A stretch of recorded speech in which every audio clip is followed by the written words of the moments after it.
9 lokasi menjadi tempat pemasangan kamera tilang elektronik di Palembang dalam tahap uji coba. Lokasi tersebut berada di Simpang Polda Sumsel, Simpang 5 DPRD, Angkatan 45 dan lainnya. Kamera akan berfungsi merekam pelanggaran pengendara bermotor, kemudian sanksi dikirim ke rumah pelanggar dengan bukti foto dan pasal yang dilanggar. Untuk persiapannya, Ditlantas Polda Sumsel melakukan pengawasan pada efektivitas sistem tilang elektronik, terutama pengiriman data pelanggar ke RTMC. Sosialisasi penerapan sistem ini di provinsi ini bukan untuk menakut-nakuti masyarakat, namun lebih pada meningkatkan kesadaran tertib berlalu lintas.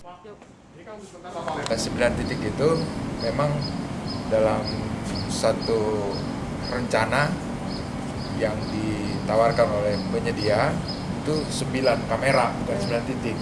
Ada rencana penambahan kamera nantinya Pak ke depan? Ini pasti akan terus.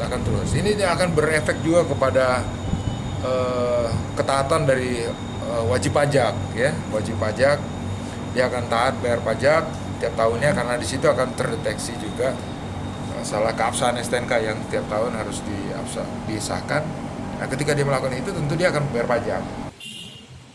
Tilang elektronik di Sumsel masih difokuskan di Kota Palembang dan bertahap ke daerah lainnya. Fungsi kamera tak hanya merekam pelanggar lalu lintas, sistem ini juga akan difungsikan memantau kejahatan jalanan yang masih marak terjadi di Palembang. Reski Oktora, Muklas Diferensial, Kompas TV, Palembang.